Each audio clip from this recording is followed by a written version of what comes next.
It's the Opperman Report.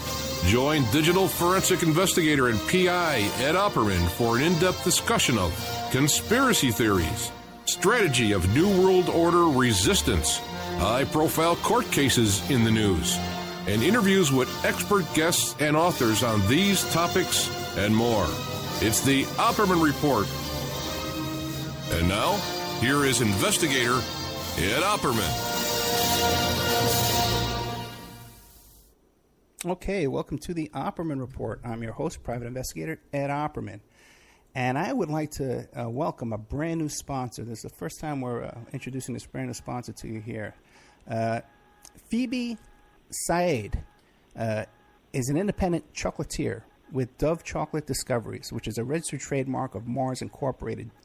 Dove makes the finest, silky smooth chocolate because the products start with the best cocoa beans, which are tested for quality and flavor by expert Mars technicians. They offer not just premium chocolates, but anything from sauces, spices, to brownie and cake mixes, and even coffee and martini mixes. If you wish to treat yourself or someone you love to a sweet and tasty gift, then Dove Chocolate Discoveries is the brand for you. Now, you got to visit Phoebe's site. You can't just look up Dove Chocolate Discoveries. You got to look up Phoebe's site. And her site is, she's the one sponsoring this ad. Her site is mydcsite.com/Phoebe Said, which is PHOEBE SAAD. We're going to have Phoebe on as a guest. I'm going to be doing a quick interview with her so she can tell us about her new product here. And also, too, we'll have a link to that at the OppermanReport.com website. So welcome, Phoebe, to the Opperman Report. Now, boy, we got some show for you today. This thing is horrible. Our guest is Gil Harrington, and she is the mother of Morgan Harrington, okay, who was the most beautiful girl you've ever seen in your life. This beautiful young girl who was murdered horrifically by this creep who's in prison. Thank God for that. So it's going to be a difficult show. You know, this is a difficult topic to talk about, but it is important because Morgan has this great new foundation called SaveTheNextGirl.com. Okay, and you can go to SaveTheNextGirl.com and get a copy of this book, which is called Morgan Harrington, Murdered and Dead for Good. So, Mrs. Harrington, are you there? I am here, Ed. Thank you so much for coming on the show. I really appreciate it. Well, I am grateful for the opportunity. Thank you. Yeah, get the word out there. Yeah, tell us about yourself. Who is Gil Harrington? I'm a mom. You know, I always lead with that. I'm Morgan's mom. We have another child, Alex, also. I am professionally, I'm a nurse. My background is in oncology. I don't work in the hospital any longer. My nursing practice now unfolds. I work with a medical team in Zambia, Africa, and I am the wound care team leader there, and we really are service engines. You know, that is really our direction as a family. Even our children really have always believed in giving back, and that's one reason that I am so pleased that even we were able to make Morgan's murder create much goodness in the world. I believe that is how you neutralize evil, is creating good from ashes. Now, were you always that way? Were you always doing like this kind of work, helping others, service to others, like missionary type work, even before the death of your daughter? Oh, yes. Yeah. So is this based on your faith, from your religious faith? You know,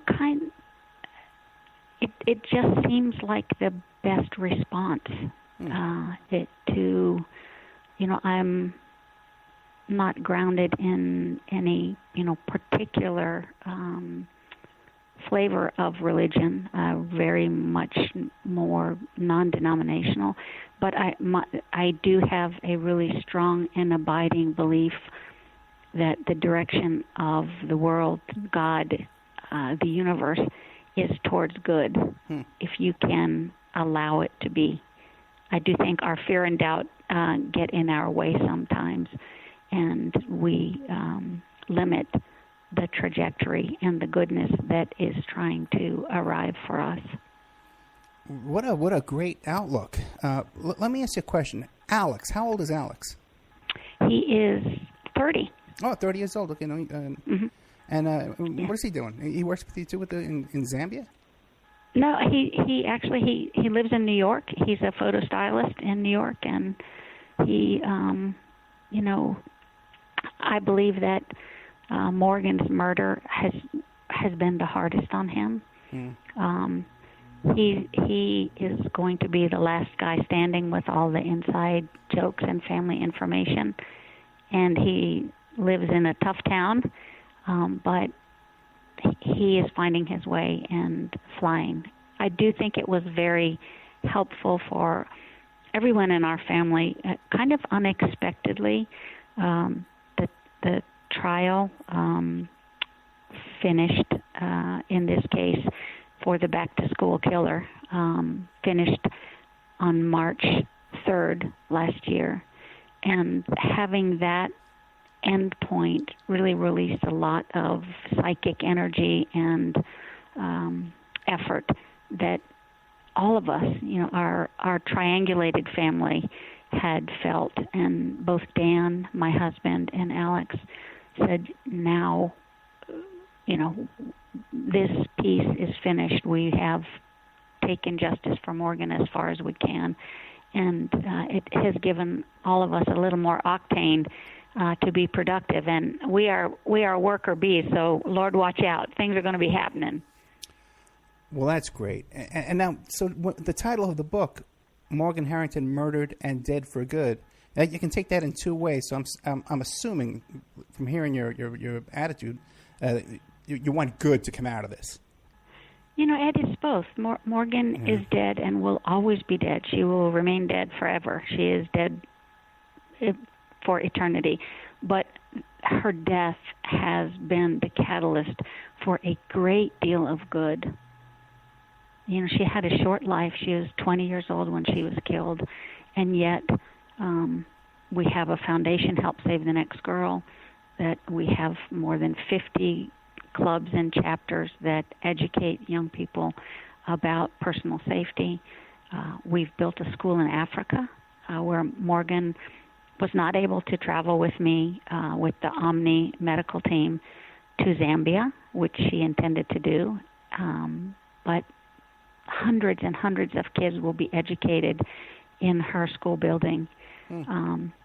And we have a scholarship at the medical school where her papa works and where she worked the summer before she was killed. So from dead, we have created much positive legacy, and not legacy like this is amplitude for her. It's good in the world. That's imperative for me to do, and that is how you neutralize evil. Well, I tell you, you're an inspiration. That you really are. I talk to a lot of I talk about a lot of tragic stories on here. And sometimes I just come away from it just devastated, like a little PTSD. I've been talking about lately. I've been having from some of these guests we have on here and these topics we cover. So you really are an inspiration to me. I got to thank you.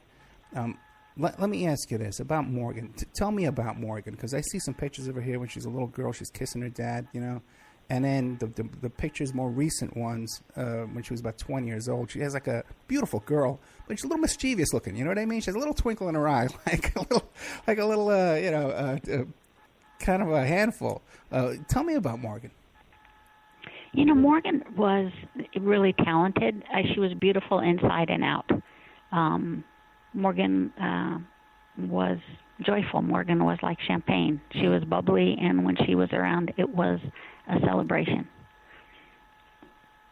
She had a lot of friends, and I think that's something that is painful for us, is that she had so darn much potential. And it's not just a loss for our family.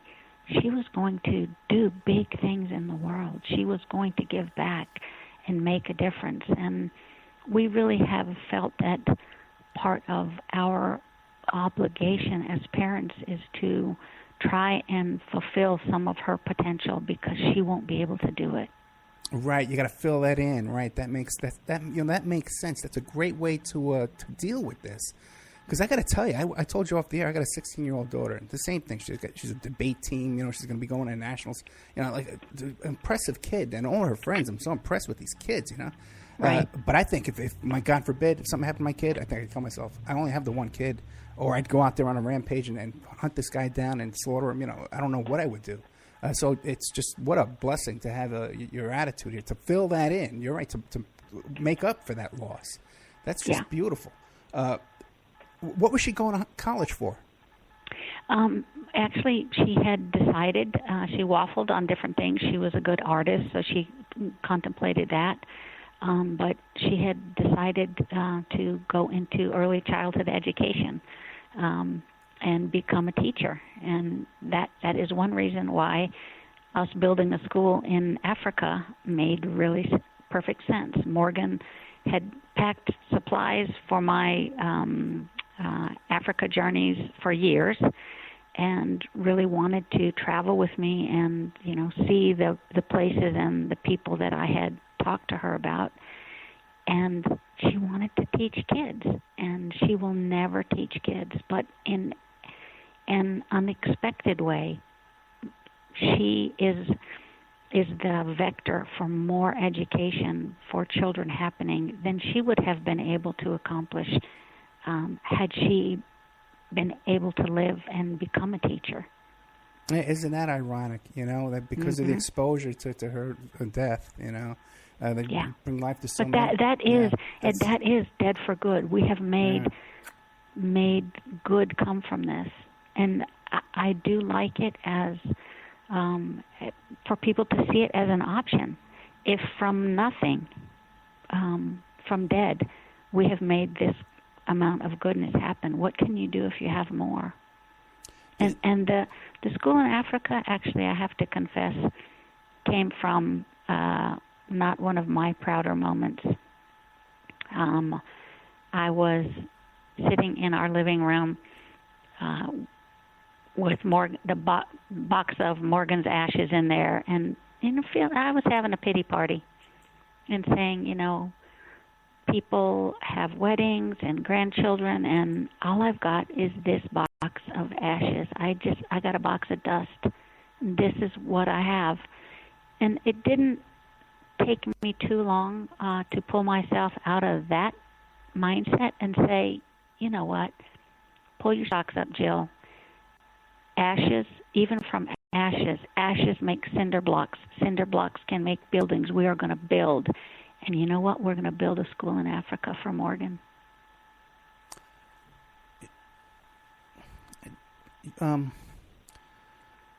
You must meet a lot of other mothers, and even you said yourself you were having a pity party. We were really down that one day, and you channeled it into something great. But you must meet other parents in the same situation, or other people are listening to this.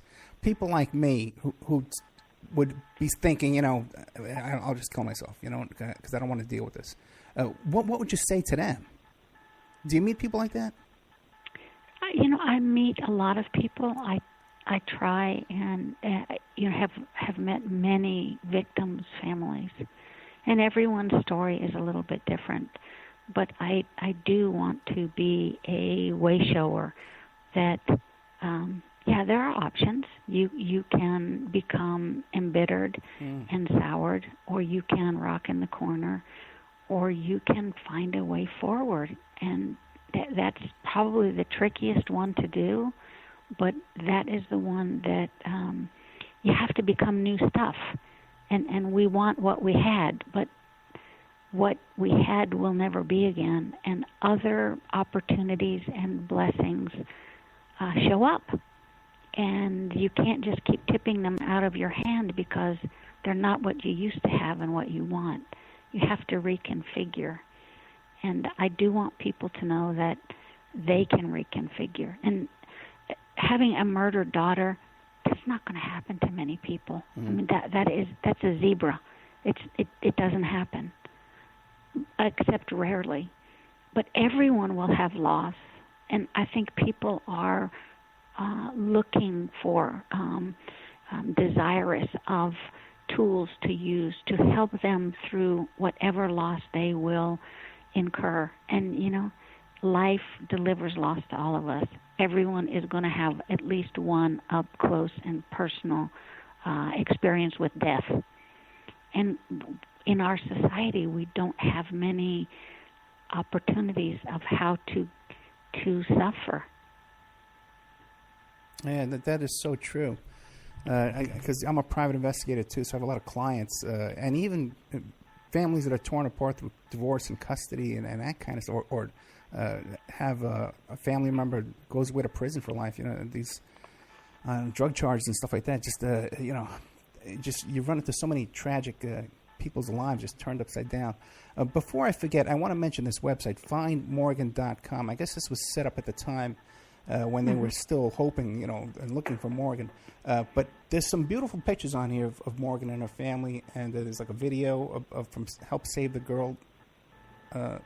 Help Save the Next Girl. Help Save the Next. I'm staring right at it. You think I could read it? HelpSaveTheNextGirl.com.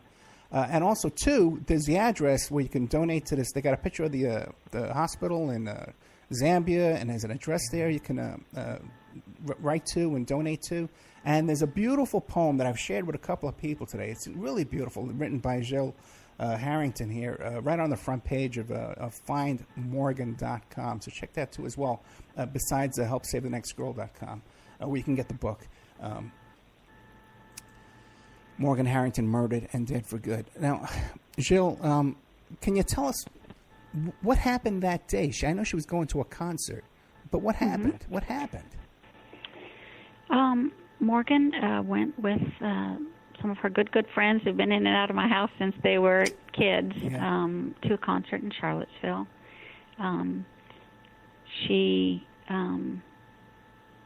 They were trying to be responsible. They had a designated driver. They had been drinking, and they went to the concert.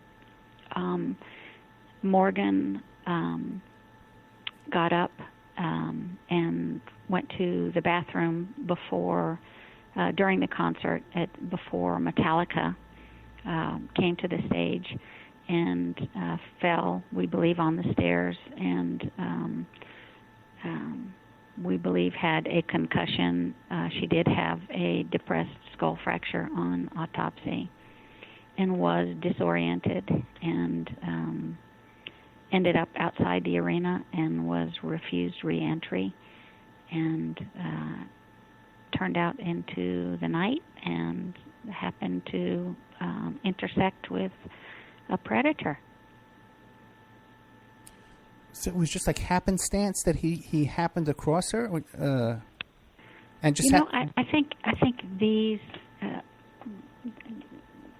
events like concerts and college campuses are places where predators gather. Predators go where the prey is. That's what they do, and they're looking for moments of vulnerability. I don't know if you have followed this particular case, if you had seen. So Morgan was abducted and murdered in 2009. He had several other rapes. He had a near murder in Fairfax, and then he ended up. He also abducted and murdered Hannah Graham in Charlottesville. That's what predators do. Is they hang out in places where there are vulnerable kids and people, and wait for an opportunity. It's a crime of opportunity. Yeah, that Hannah Graham was another beautiful young girl, 18 years old, I believe, right? Yeah. Oh, my God. And this guy, you're right, he was involved in 2 rapes at colleges, one of them Liberty University. Was he going to study, like, ministry or something? No, he was a football player. And, Ed, we have tried to respond to every layer of this that we do. So Help Save the Next Girl really was a visceral, organic response that I knew that Morgan's shirt had been recovered in Charlottesville, and it was put maybe a month after her murder on a bush near the Fraternity Row in Charlottesville, Virginia. And I was irate. I said to law enforcement, you need to tell the community that this guy felt so comfortable. That he can put trophy out here, and you need to give this information over. And they said, no, we can't, because we want to protect it for the case. And I said, it's too late for my daughter. Help save the next girl. And we really, that was a huge motivation for us, that we knew that he would reoffend, and we were told most likely resolution for Morgan's case would be that a jogger or a hunter would find her body, or we would find forensics from the next person that he killed. And I mean, as a mother, something in me reared up, and I said, logically I understand, but I'm going to move heaven and earth to do everything in my power to stop him from killing the next girl. It's amazing that when they found that T-shirt, someone had the presence of mind to see this and say, "Oh my God, this might be connected to this missing girl." It was a very case specific. It was not just like a T-shirt that everybody would have. It was a vintage T-shirt. It was which is part of kind of the thumb in the eye to law enforcement, that it was the most identifiable item from the case. So that was being, broadcast most widely. Have you seen this T-shirt? Have you seen a girl in this T-shirt? And that's the one that he chose to display. And what was his connection to that Fraternity Row? I think it's just near where he lived, and there are 28,000 students that walk those streets, and he wanted everybody to know that was his turf. Right, especially young girls that age would have been aware of this. Or parents nagging them, "Hey, be careful, look at that girl," Right. Right. Now, what about Metallica? Were they any help in all this when your daughter went missing? Ed, Metallica is lovely. They, it would have been very easy for them to distance themselves from this unfortunate event. 2 days after the concert, James Hetfield was calling our house to talk to Dan and say, as fathers, we are outraged. What can we do? They really have been lovely. The Metallica fan base were the first ones to generate missing posters for Morgan, because Morgan, her body was missing for 101 days. And they activated their social media. They made missing posters. They contributed to a reward fund. And in an ongoing way,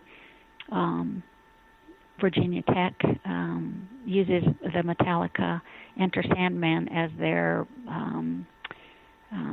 football entry music. And so there are Enter Sandman T-shirts that are sold through Virginia Tech, and Metallica said our part of those proceeds should be directed to Morgan Harrington Scholarship at the medical school. So they have really stepped forth as compassionate fathers and really been lovely to our family. Now, that first day when she lost touch with her friends and stuff like that, how soon, was it that night you started panicking? Or did you think, no, because we didn't expect her till the next day. Okay. We thought she would be rolling in. She was going to stay with her friends in Harrisonburg, spend the night, and then she was going to be here the next morning. And Dan was going to help her with some hard algebra stuff that she was doing, and also she had overdrawn her account, and he wanted to wrap her knuckles for that. But he said, I'm not going to do that today. We'll do that in the morning, because I don't want to lessen the joy that she had about going to this concert that she had looked forward to for so long. And she never came home. So, yeah, it was not until Sunday morning, the next morning, that actually Morgan's purse had been found in the parking lot, and the University of Virginia police contacted Dan and said, we have this lost item. And Dan said to me, they've called, and Morgan's purse was lost. And at that moment I knew, that's when the elevator went from top floor to ground, because no woman leaves her purse or loses her purse and there's not a crisis. If Morgan had lost her purse, she would have been on the phone with us saying, this is my debit card, there's this, we've got to change these things. It would not have been silence. Gotcha. And you two were the first people she would call. She didn't have like a boyfriend or something like that. She would call you guys first. Yeah, she was a homebody. Okay. So then, you start panicking. What do you do? Do you drive over there? Do you call the police where you are locally? What'd you do? We did. We called the police in Charlottesville and said, this is not just a lost item. Our daughter is missing. And I am grateful that they very quickly saw our vision of our daughter and did not, there was no delay of, she needs to be missing for 48 hours before you can call it in, or she just must be having a good time somewhere. Morgan had a lovely life, for 20 years, and then she had one hellacious bad evening. But they saw that you would run into Morgan's life. She was not a runaway. And so the concert was Saturday night. We reported her missing Sunday morning, and we were in Charlottesville with an open investigation of a missing girl on Monday morning. Mm. And what did you do to participate in the investigation? How were you trying to help?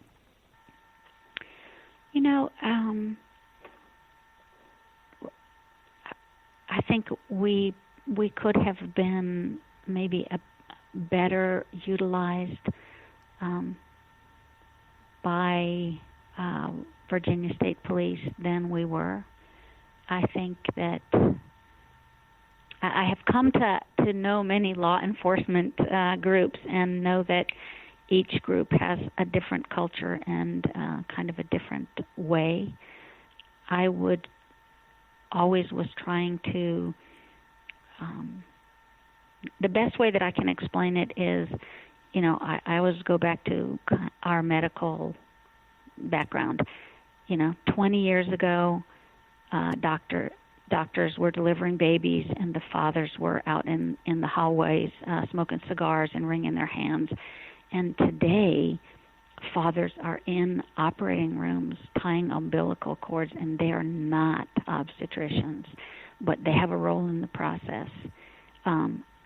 I think that law enforcement needs to move into that kind of a context, that we are not, we never want to be investigators, but we have a role in the process, but they were not there yet.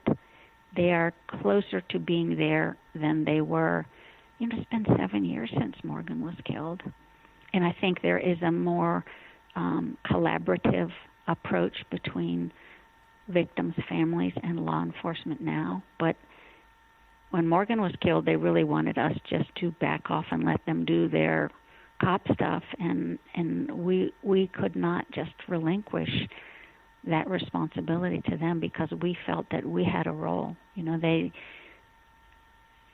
They said, you should leave through the back door and we'll handle the media. And we said, no. Who can make a more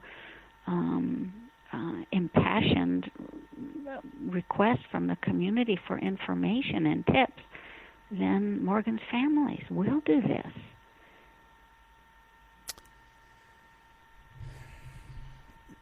Did they always, right off the bat, think it was a stranger abduction, or did they suspect the close friends or anything like that? No, I think, we have a lot of missing people here, missing young girls here in the central area of Virginia. I don't know if any other of the names are attributable to him. I don't know if it's just a cluster phenomena, or I think maybe it's an epidemic and it's happening everywhere.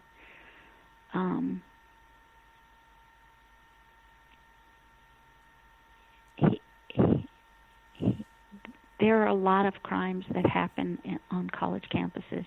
They're kind of, despite the fact that those occurrences are moved very quickly from center stage, because it looks better. I don't think that it is really untoward and unusual.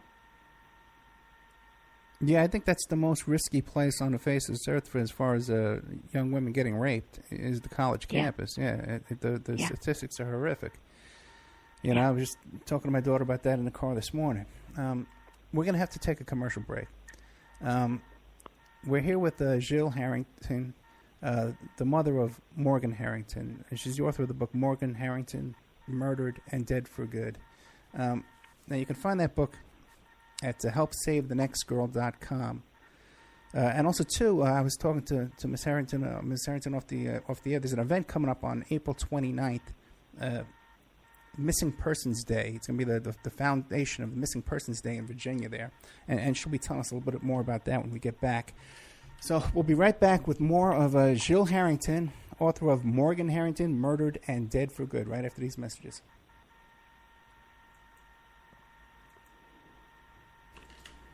And now a word from our sponsors. Did you know that 30% of all people on online dating websites and personal ads are either married or in a monogamous relationship? 30%. If you suspect that your husband, your wife, your boyfriend, your girlfriend may be cheating online, go to emailrevealer.com. And our online infidelity investigation. You give us their email address, and we could trace it back to online personal ads, dating sites, and social networks. We can even expand the investigation and find them cheating on escort service sites or even porn sites if they're registered to porn sites and swinger sites. So check out emailrevealer.com if you suspect your spouse is cheating, and check out our online infidelity investigation. William Ramsey is a producer here at the Opperman Report, and he's just come out with a new book, Children of the Beast, Aleister Crowley's Shadow Over Humanity. Now, he just sent me a copy of this book. Oh, boy, it's about 2 inches thick, and there's a chapter on just about everybody in this book that you can imagine. The Beatles,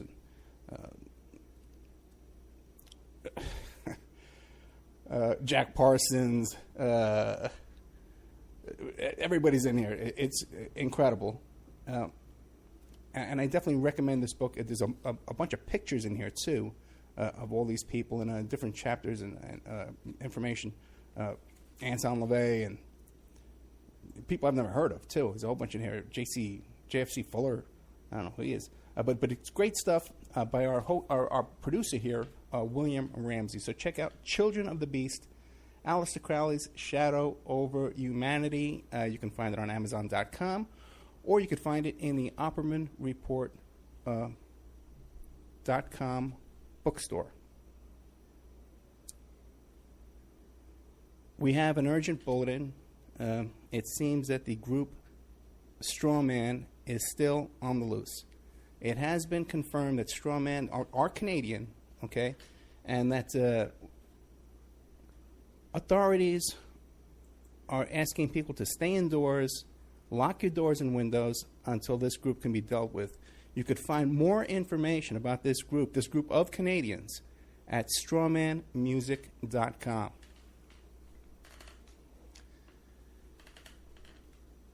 You can have your ad played here. Okay, we're looking for sponsors. Okay, in fact, we desperately need sponsors right now to take this show to the next level. So you can have your ad played here, read live, like I'm doing now, so artfully.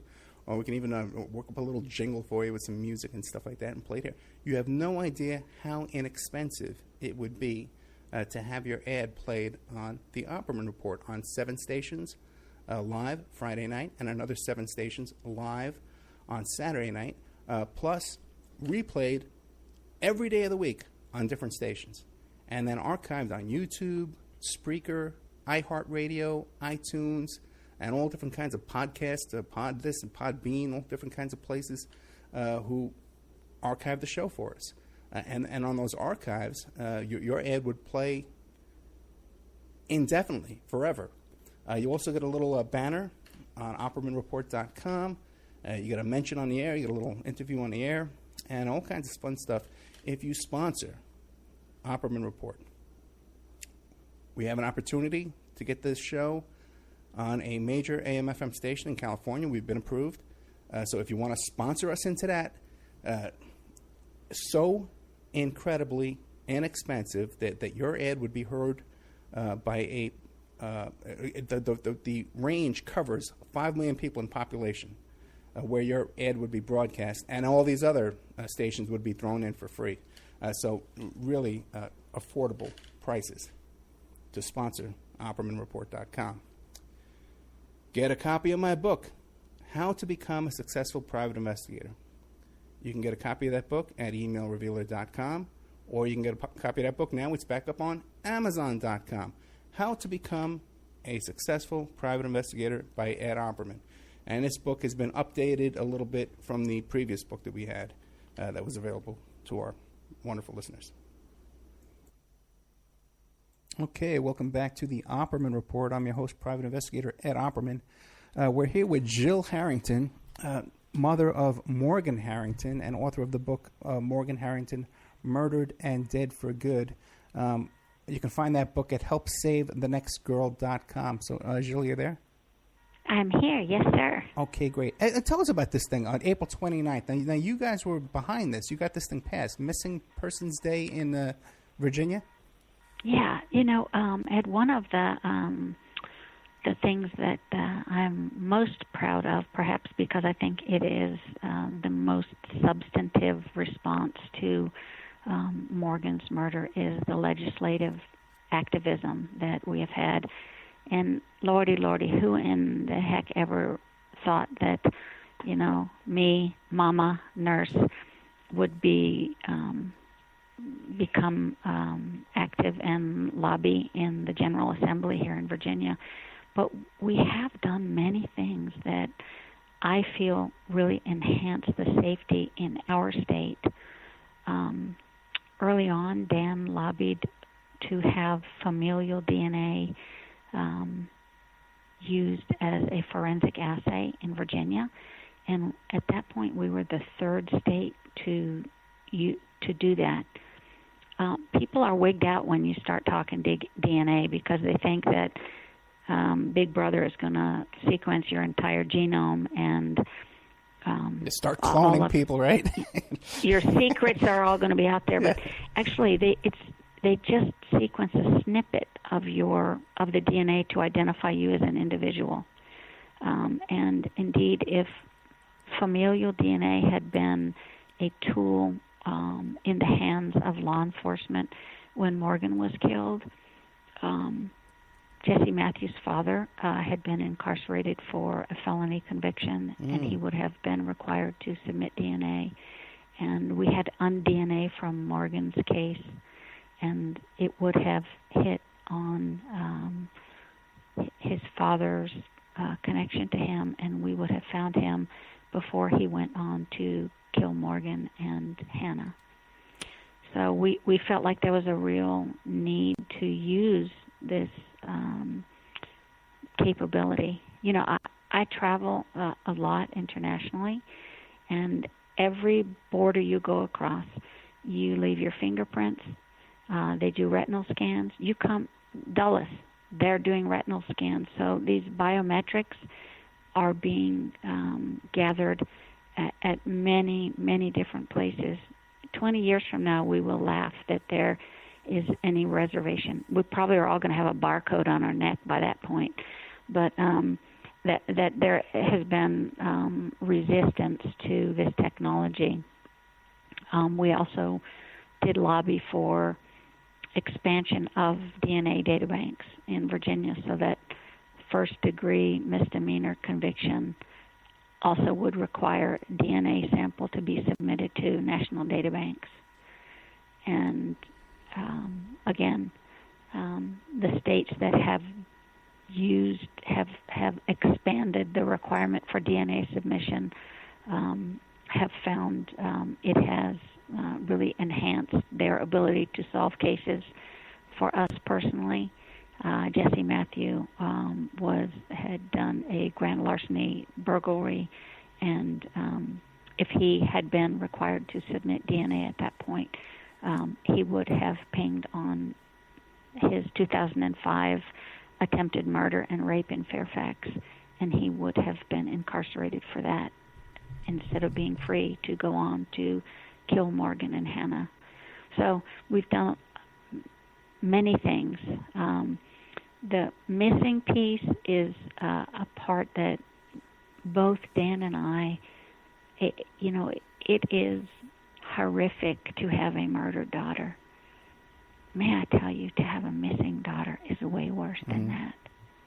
Missing, it was the most agonizing, anguished part of the journey for us. Morgan was missing for 101 days.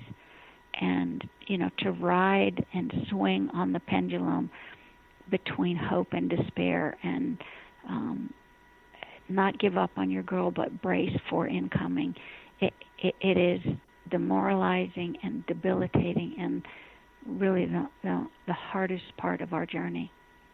Yeah, I say there are no rituals for the missing. There's no Hallmark cards for the missing. You're just in limbo. And there are families that experience that pain for months and years and decades. In response to that, we have tried to support and extend to missing families here in Virginia.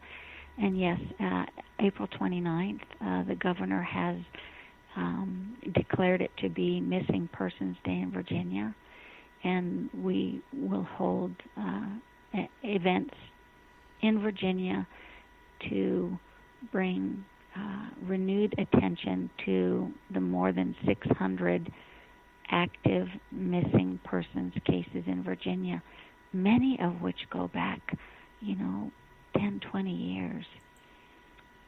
Also, we will be able to offer family members the opportunity to submit familial DNA samples so that the 238 unidentified remains in Virginia, hopefully we can find some of them and reunite them with families.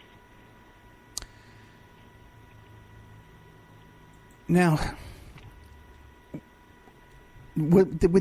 did Matthews become a suspect? First of all, let me ask you this. You said his father had been in prison, too. What was his father doing time for? Sexual assault of a young girl. Now, you know what? Did you know just last night they just arrested the son of Sandusky? Yeah. On the same type of charges, was trying to solicit little girls over the internet and getting naked pictures of them and stuff like that. Incredible. So his father was also a sexual assault. But interesting, Ed, I may be wrong on this, but I think that was an adopted child. It was not a biologic child. Oh, no, I'm not saying it's biologic, but, like something's going on in that house is, the point I'm trying to make. Yeah. There's some kind of thing going on. We have this discussion a lot, where does evil start? What is the genesis of evil? Yeah. Is it in your genes? You're going to be that way anyway? I think it's a choice. I think people choose. I know many people who have had horrific upbringings who have gone on to be upstanding contributors to society. Yeah, and I've known many people too that started off, in a life of crime and went and changed their life and did good later on, So, right. There's potential for anybody. Now, your daughter was missing for 101 days. Did they have this guy as a suspect before they found the remains? They did not, and it's funny because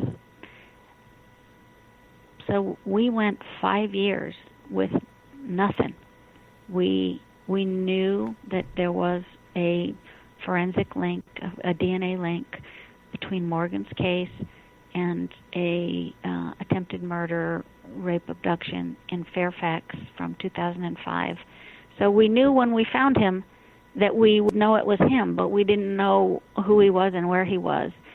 And I beat the drum really long and hard in Charlottesville and would say, everyone wants to think, well, maybe it was someone who was with the band, because that's a more convenient idea, that there's no problem here. Everything is good here. Right. It was something from outside and it's gone now.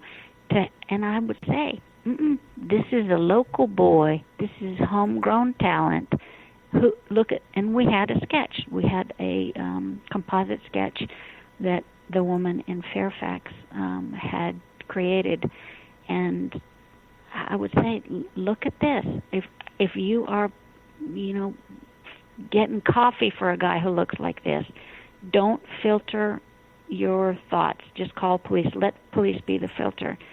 And, as many times as I did that, we came to hear afterward, Jesse Matthews worked at a taxi, with a taxi group.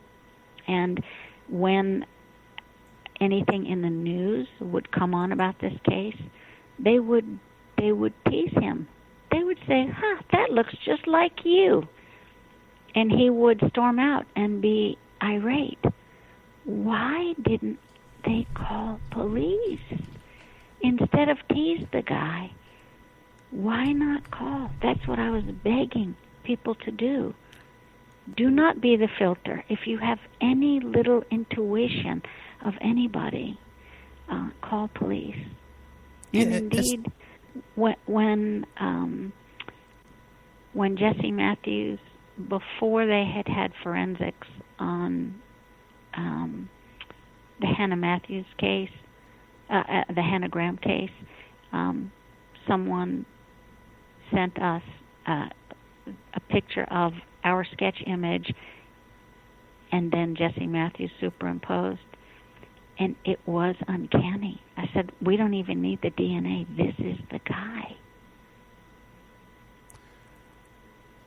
Well, and especially, you're saying like his friends at the cab company, weren't they aware that he had to leave 2 colleges because of rape allegations? And he was even interviewed by the police in those colleges as well. Yeah. Whatever happened with that? Did you ever talk to those people?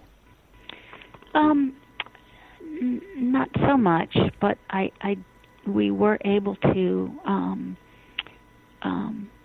be active in the initiative in Virginia for safe transfer, which is a requirement that if someone is sanctioned and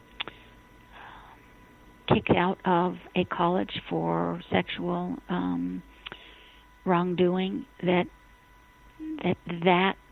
event will be reflected on their transcripts. It is lazy, and it is wrong for a academic institution, a school, to pass a kid along from 3rd grade to 4th grade who can't read and just hope that 4th grade will fix the problem. It is an entirely different thing for a college to pass along a sexual predator to the next college without letting them know what the problem is before he does the same thing in the next hunting ground. And we have plugged that flaw in the system here in Virginia now. We need to do it. This needs to be a national piece of legislation. So we talked off the air, I believe it was, that one of the schools he went to was Liberty University, the Jerry Falwell University, and he was on a college scholarship, partial scholarship, perhaps. Yeah, he was a football. Yeah, football player. And he was accused, but not charged criminally, but he was sanctioned by the school. Yeah, but you know what?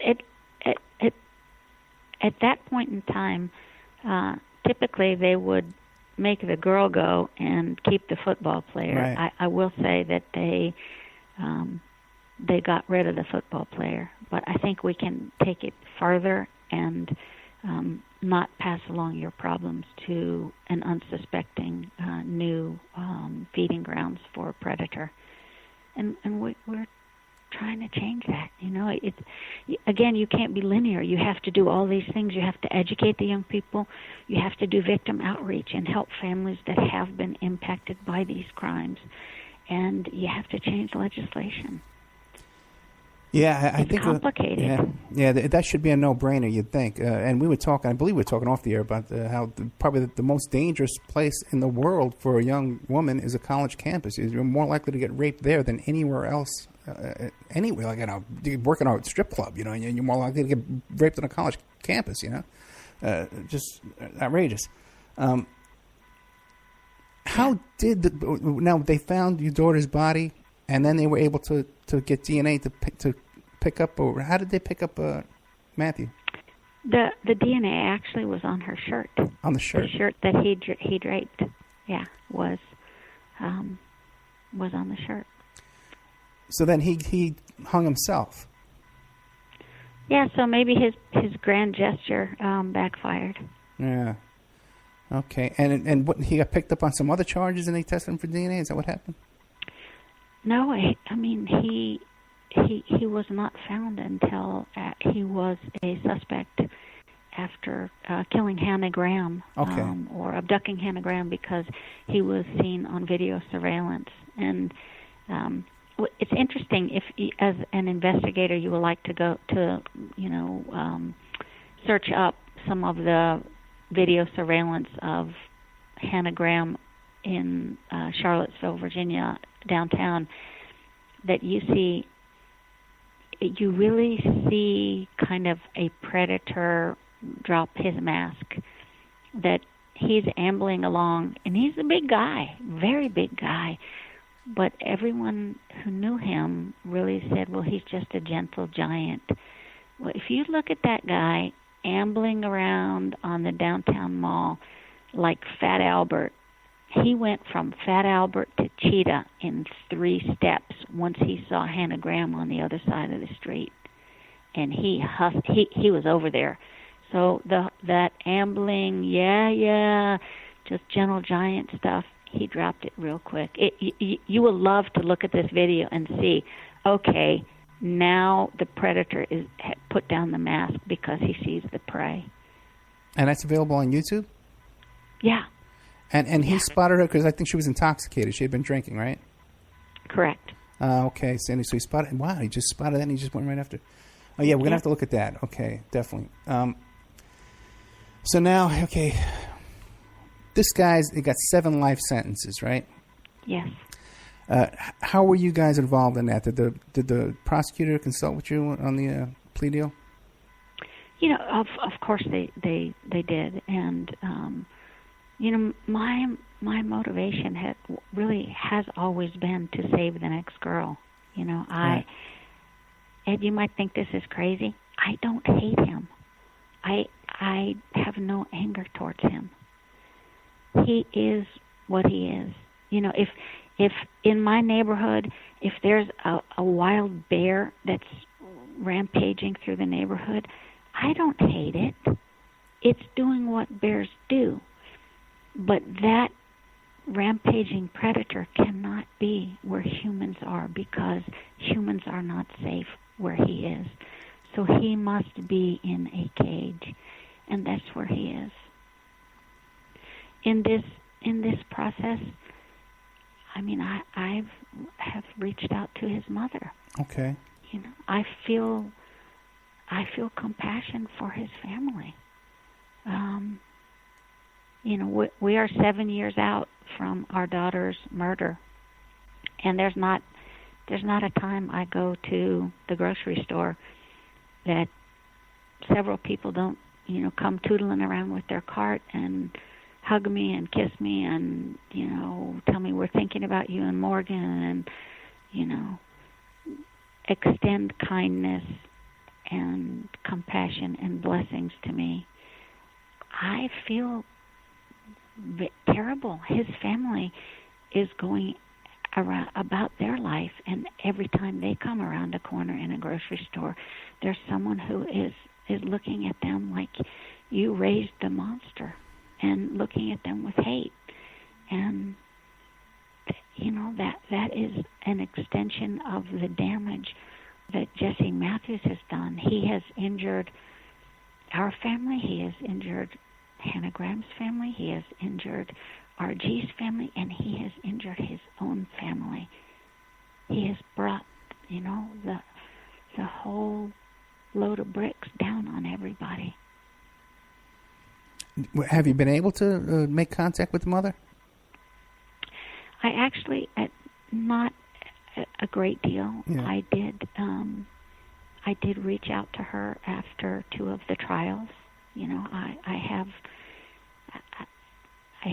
shook her hands and told her, you know, my condolences. I know this is difficult for your family, because I wanted her to know, you know, in the crazy kabuki dance that a trial is, when you are trying to read the tea leaves of what everyone in the room is doing and thinking, that I was not emanating any hatred towards her or her family.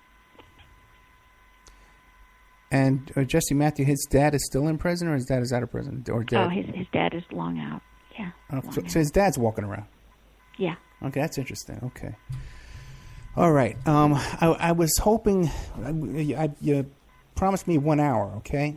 But I was hoping we can get into this whole helpsavethenextgirl.com and give us tips and stuff like that. Because like I told you myself, I got a 16-year-old daughter myself, and even I was talking to a 19-year-old girl today who wants to listen to this show. Can you give me about another half hour? Sure. Oh, you sure it's no problem? Okay. And then let's take a commercial break right now. It'll be another 5-minute break, the same thing as last time. And okay. We'll be back with Gil Harrington, the author of Morgan Harrington, Murdered and Dead for Good. And the website where you can get that book is, because you can't get it on Amazon yet, you can only go to helpsavethenextgirl.com. And that's also, too, we're going to be talking about that. But also, too, check out this findmorgan.com website, too, as well. That has an address and stuff like that where you could donate to this hospital in Zambia. And there's a beautiful poem on here. It's just beautiful. I'm going to read it after we finish the show. I'll read it later on tonight.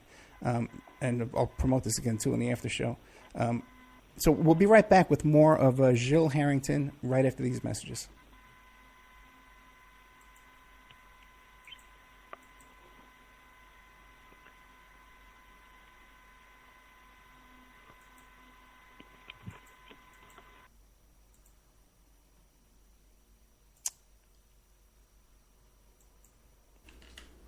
And now a word from our sponsors.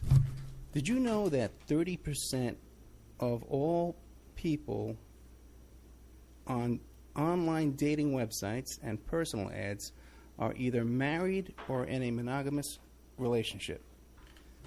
30%. If you suspect that your husband, your wife, your boyfriend, your girlfriend may be cheating online, go to emailrevealer.com. And our online infidelity investigation. You give us their email address, and we could trace it back to online personal ads, dating sites, and social networks. We can even expand the investigation and find them cheating on escort service sites or even porn sites if they're registered to porn sites and swinger sites. So check out emailrevealer.com if you suspect your spouse is cheating, and check out our online infidelity investigation. William Ramsey is a producer here at the Opperman Report, and he's just come out with a new book, Children of the Beast, Aleister Crowley's Shadow Over Humanity. Now, he just sent me a copy of this book. Oh boy, it's about 2 inches thick, and there's a chapter on just about everybody in this book that you can imagine. The Beatles, and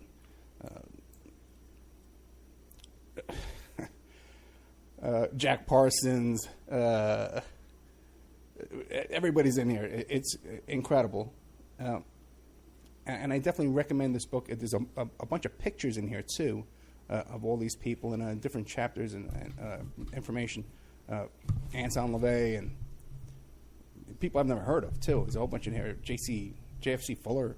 I don't know who he is. But it's great stuff by our producer here, William Ramsey. So check out Children of the Beast, Aleister Crowley's Shadow Over Humanity. You can find it on Amazon.com, or you could find it in the Opperman Report.com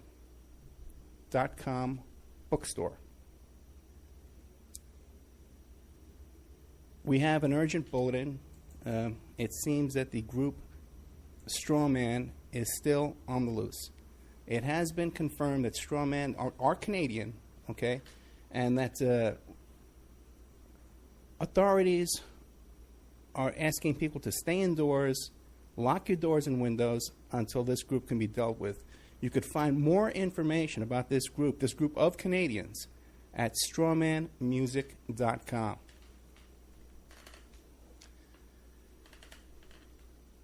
You can have your ad played here. Okay, we're looking for sponsors. Okay, in fact, we desperately need sponsors right now to take this show to the next level. So you can have your your ad played here, read live, like I'm doing now, so artfully. Or we can even work up a little jingle for you with some music and stuff like that and play it here.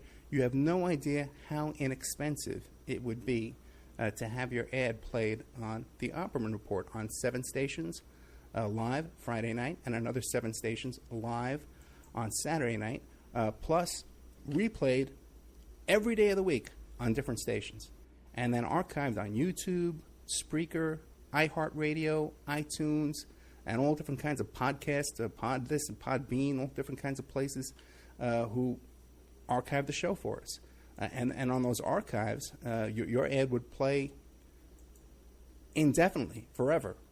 You also get a little banner on OppermanReport.com. You get a mention on the air. You get a little interview on the air, and all kinds of fun stuff if you sponsor Opperman Report. We have an opportunity to get this show on a major AM/FM station in California. We've been approved. So if you want to sponsor us into that, so incredibly inexpensive that your ad would be heard by the range covers 5 million people in population where your ad would be broadcast, and all these other stations would be thrown in for free. So really affordable prices to sponsor OppermanReport.com. Get a copy of my book, How to Become a Successful Private Investigator. You can get a copy of that book at emailrevealer.com, or you can get a copy of that book now. It's back up on Amazon.com. How to Become a Successful Private Investigator by Ed Opperman. And this book has been updated a little bit from the previous book that we had that was available to our wonderful listeners. Okay, welcome back to the Opperman Report. I'm your host, Private Investigator Ed Opperman. And this show is brought to you by our brand new sponsor here. By the way, I got the website wrong. I mentioned that before. It's mydcdsite.com. /Phoebe Said, S-A-A-D. But I'll have the link up on Facebook and on the Opperman Report Facebook page and OppermanReport.com and the blog and everything like that. We are here. Thank you so much for giving us some extra time with Gil Harrington, author of Morgan Harrington, Murdered and Dead for Good. And by the way, when you look this up, when you want to look up, when it does finally get on Amazon, you want to look it up. She spells Jill with a G. It's G-I-L. Gil Harrington. And also check out the site findmorgan.com. There's that beautiful poem on there.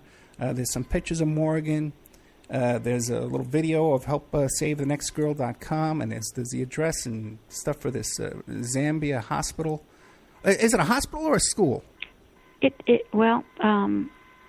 Probably. I would suggest that helpsavethenextgirl.com, that website, would have even more in-depth state-of-the-art information on the school and the medical mission in Africa.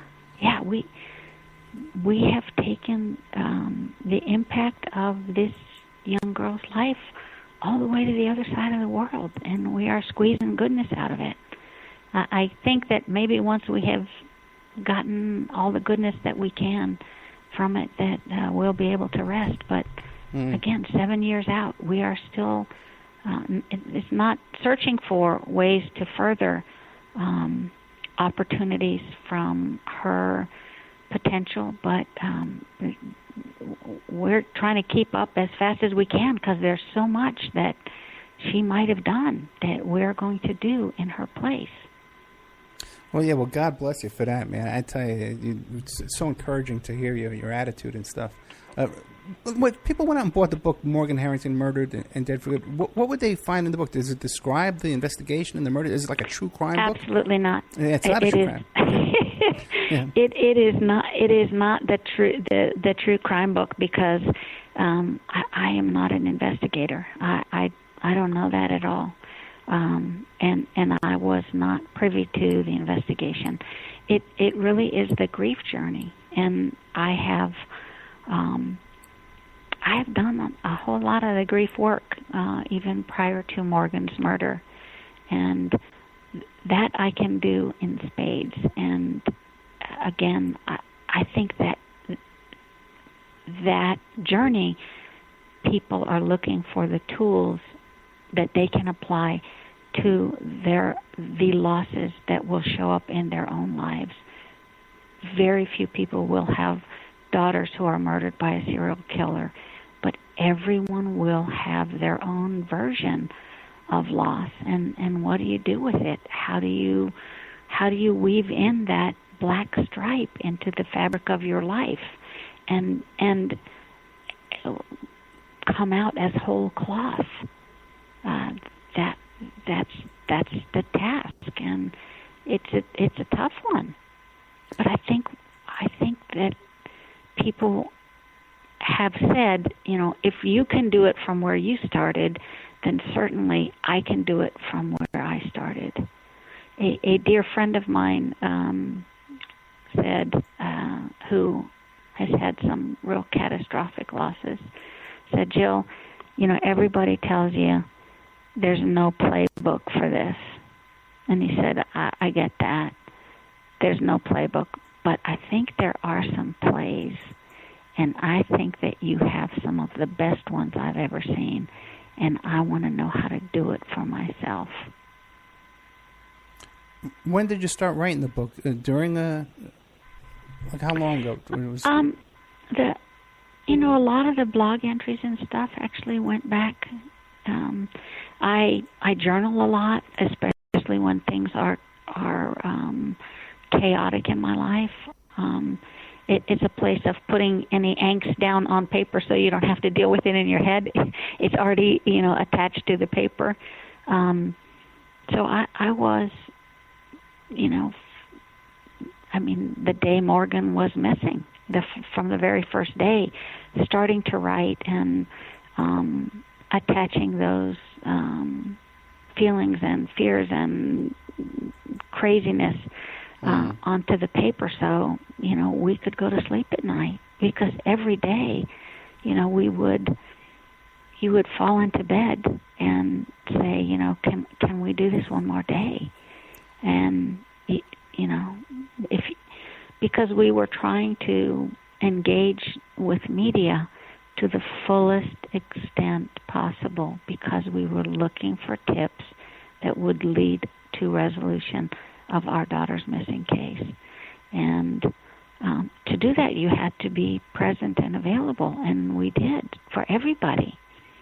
And that's crazy. It really was tough to do, and it was something, we're pretty private people, we had never done before.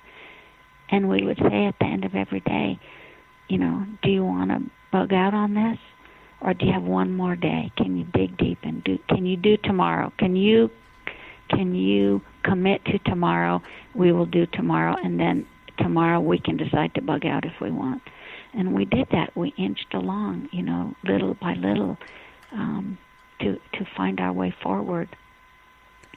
To find justice.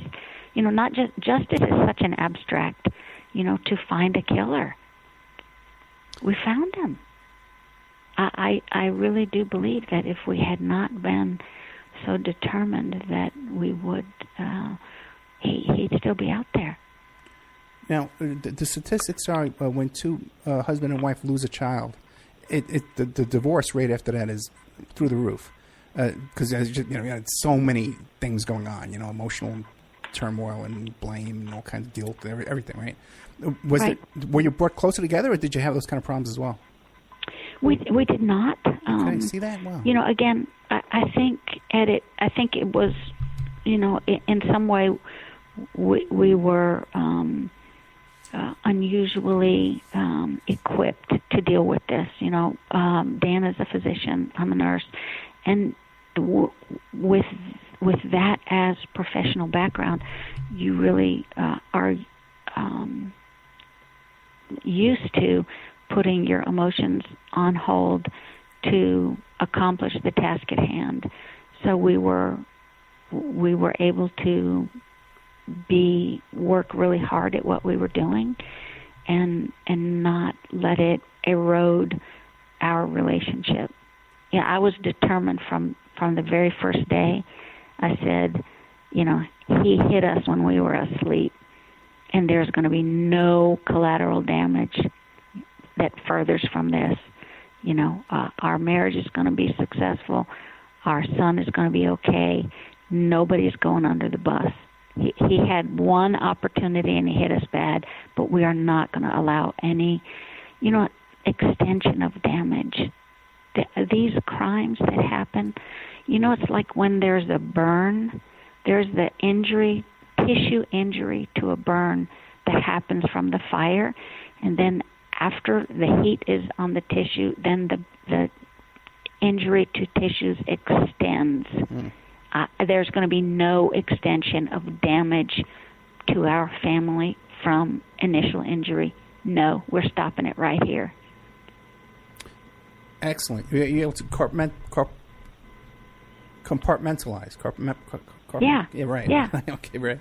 Now, you know, I mean, you have to, if you're pumping on somebody's chest, right, you can't be thinking, you know, I just saw his mama out in the waiting room and I feel so sad. You got a job to do, and that's what we did. So now, we were talking off the air, and I was telling you I have a 16-year-old daughter, right? And I got to tell you, you know, even when she just goes across the street, I get nervous, you know? So in helpsavethenextgirl.com, how would you advise someone like me in my position? My daughter's, you know, she's just starting to drive, you know, and that kind of stuff. How do we keep our kids safe? What do we do? Well, I'll tell you, one thing you do, and when we get off air, I do want you to give me your address because I want to send you this book, because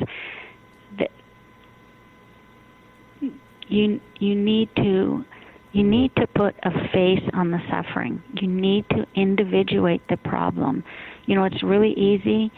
It's really easy for people to turn their back on the suffering, starving kids in Africa. But if I bring you a picture of this kid, this one kid, you know, named Benjamin, with his big belly full of worms and no shoes on his feet and his big eyes, people will say, well, I can't take care of all that, but I can take care of this. Your daughter will look at this book and say, I get this. This is not like the abstract of, you know, things happen. This is like, damn, this could have been me. Morgan Harrington has become every young person's friend and every adult person's child. And, you know, Help Save the Next Girl, the groups that we have in schools, they're not getting the message on high from parents. We have given them safety information since they were knee-high. They're getting it from one another and saying, hey, you know, this is happening in my school. Maybe we ought to change this. It is becoming, it's like Mothers Against Drunk Driving. It used to be, well, there's a certain non-statistically significant loss of life that's going to happen from people drinking too much. That's just the way it is. And Mother said, heck no, it doesn't have to be that way. And they changed the social culture around it. They changed the social mores, and then the laws followed in. Well, we are changing the social culture around sexual assault. It doesn't have to happen on college campuses, and it's not okay, and the girls were not asking for it, and it doesn't matter how they were dressed. So we are changing that, and we are changing the laws, and we are changing behaviors. And I think that the message comes better from kid to kid than from adult to kid, and we have activated that circuit. Have your daughter look at the Help Save the Next Girl website. There's a lot of content on there. Okay. A lot. Yeah, I definitely will. And it does seem, because, we were talking about this case, the Jeffrey Epstein case, this billionaire that was molesting little girls down there in Palm Beach, Florida. And she was in middle school at the time, and he was recruiting these little girls from the school. And I said to her, I said, if something like this was going on in your school where some of these little girls were being recruited to go to this guy's house for $100, wouldn't that be like all over the school? Wouldn't everybody be talking about it? So it seems like, today in these schools, there is a lot more awareness. These kids are a lot more savvy than they were even 7 years ago. You know what I'm saying? But there's more information, and there's also more places to get tripped up. Yeah. I think that there's also with kids going to school, I think that going away, like going to college, and that there's kind of a perfect storm that there's a group of young people, young women in a new environment. They don't really know the town. They don't have a core group of friends. So they're vulnerable, so they are prey. And then at the same time, you have guys, would-be perpetrators, predators, who for the first time are out from under the thumb of parental control, and they rage. And you put those two situations together in the same environment, and things happen, bad things happen. Yeah, and there's adult men, too, in their 30s and 40s who live in these college towns for a reason, and they prey on these local bars and watering holes with kids, looking to see who they can pick up. They cab services, that's one of the things they get involved in. These are all typical, symptoms for these predators, like you said. Oh, boy. Okay. So, let me ask you a question. Do you think there's anything I've forgotten to ask you that's important you want to get out? Not really. I mean, I think that we've had a good conversation. There are many conversations to have about this problem because it's not linear. It is. There are a lot of factors that go into creating the perfect storm where these crimes happen. But we can't just say it's too big and we walk away from it. Again, it is like Africa. One by one, we can save this one. I know that the work that we do through Help Save the Next Girl has saved lives. I know that the laws that we have changed here in Virginia, many of which should be national legislation. Safe transfer. Nobody should be able to commit sexual assault and it not be on their transcript. Your grades are on there. Let's send this information out there as well. In Virginia, we've required external reporting for sexual assaults. College campuses are crazy, Ed, that they have their own police, law enforcement, and our system is based on equal representation under the law, unless you happen to be a college student.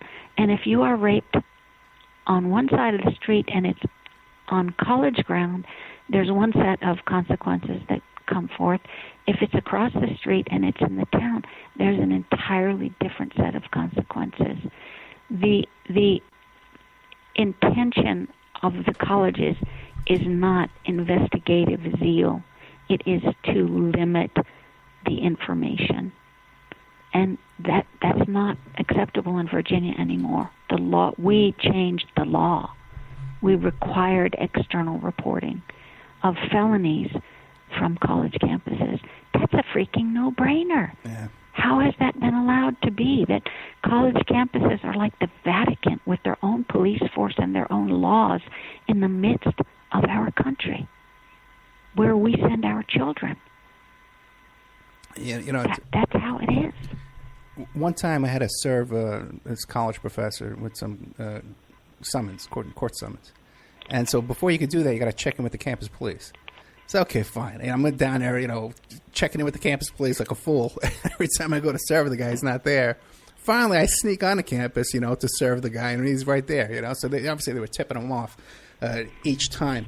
Let me ask you a question, though. But besides campuses, college campuses, which is probably the number one most dangerous place for a young girl, what other kind of havens are there out there for this kind of victimization?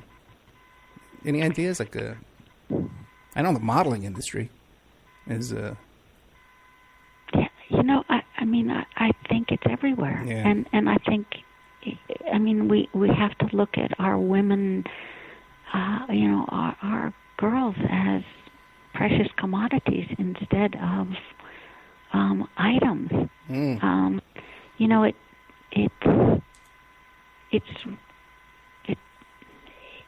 It's crazy. I go and I tell kids, vote with your wallets. My son is involved in the fashion industry in New York, and I said, I'm good with, sexy, but I'm not good with any image that subjugates women. Don't you ever participate with any of that. You're the torchbearer now. Your sister was killed. You cannot allow this. I tell groups that I talk to, vote with your wallet. Do not buy music that denigrates women. We got to turn this ocean liner that puts our young women as chattel, as something to manipulate. It's complicated. It's why we haven't gotten rid of the common cold, because it's not just hand washing, but it doesn't mean we've got to hand wash. We've got to take vitamin C. We've got to get enough sleep. We've got to do everything possible to change this festering epidemic of privation on half of the population. It's systemic, It really is. It is. But you can't just throw up your hands and say it's too big of a problem. You can still do what is in front of you, where you are planted. There is at least one small thing that you can do to nudge the ocean liner, and that's what we're doing. Well, God bless you for that. I got to tell you, I really have to take my hat off to you. You've taken a horrible situation, and you really have done your best to turn it around for something good, and devoted your life to this. I can't tell you how impressed I am. So Ed, I want to read you, because I know we're kind of off now. But yeah. So the very end of the book, so I'm going to ruin the ending for you, but not really. Okay. Is nice. I really love it. It's one of my poems, which I also love my poems. So this is. You like this as a daddy. Okay. So this is a poem for you, my Morgan. 241, always mama. Finally, Morgan, promise fulfilled. We caught the guy who killed. Mogo, now you can go. Yes, dear. Loose the bonds that tether you here. Let your soul soar like it should. Morgan Harrington, dead for good. Fly, dragon dancer, baby girl, into the next world. Listen now, it's Morgan's song. Dear God, I want to grow like cicadas grow, getting so big, robust and stronger that my skin can't hold me in any longer, and I'll split at the seam of my back and climb out of my shell, swell. Though naked and frail, I won't fail. chrysalis, I want this, not forced to change by sadness and decay, no way. I want to burst forth into transformation in full, joyous, throbbing song. Just like God made the cicada, that's the way, and I choose launch. That is so beautiful. That's what I love to think of her soul, just jumping out. And that's my image and heart holding of her. It's not the rot and the decay. It's that, she was done with this envelope and she's launching. That's beautiful. Thank you so much. What is the significance of 241? Okay, so 241 means I love you too much, forever, and once beyond forever. Oh, and we always, you can't put on your kid's lunchbox, Mom loves you. but you could put, we do the dots, which is 2 dots, 4 dots, 1 dot, or we would put the numbers, and it's always been on the kids' cars, their lunchboxes, our luggage. It was the last thing Morgan said to me, because it becomes like family lingo. When you hang up the phone, you say 241, Mama. And she did. When she was getting ready to drive away to go to the concert, I walked her outside and she got in her car. And, of course, Morgan being Morgan, she flipped down that little mirror and put her lipstick on and then leaned out the window and said, 241, Mama. And she drove away. That's beautiful. That is beautiful. I can't thank you enough for doing the show with me today. I'm going to send you my email address. I'm going to send you my address so you can mail me a copy of that book.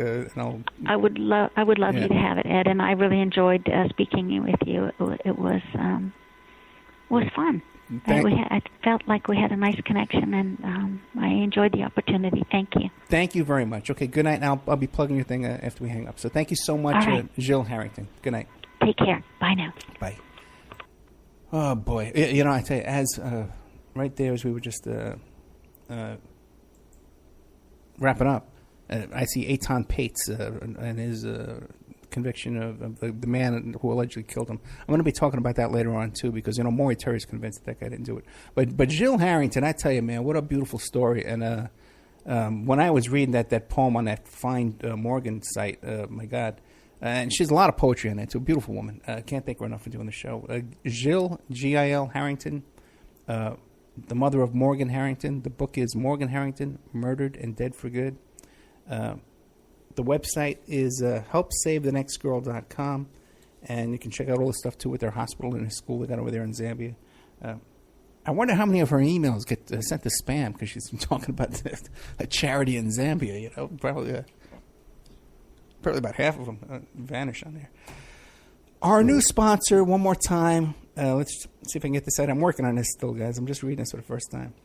Phoebe Said, which is, it's like an Arab name, I guess, S-A-A-D, is an independent chocolatier with Dove Chocolate Discoveries, which is a registered trademark of Mars Incorporated.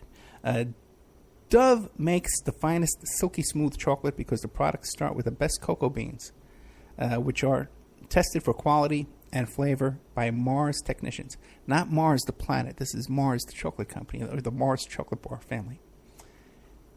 They offer not just premium chocolates, but anything from sauces, spices, to brownie and cake mixes, and even coffee and martini mixes. Now, we love our martinis here at the Opperman Report. You know that. If you wish to treat yourself or someone you love to a sweet and tasty gift, then Dove Chocolate Discoveries is the brand for you. Now, please visit Phoebe's site. Phoebe is the one who, don't go to Dove Chocolate Discoveries. You got to go to Phoebe's site. She's the sponsor. She's the one supporting the show. She's our friend. Phoebe Said. I think that's how you pronounce it. mydcdsite.com/Phoebe Said. PhoebeSaad. Now, there's going to be a link to that on OppermanReport.com as soon as Sean gets around to it. And there's going to be a link to that on the blog, OppermanReport.blogspot.com. There's already links to that on Facebook. I'm even going to post it on Twitter for you, too. So you can follow all our little social media gathering places there. And if you can find, I don't know if she has a Facebook page, but she should definitely get one, because I know we can definitely generate a ton of Facebook pages on here. But that's our newest sponsor, mydcdsite.com/Phoebe Said. And welcome, Phoebe, and thank you so much for sponsoring the show for us here. It was a big help to us, especially this month. We had a really rotten month.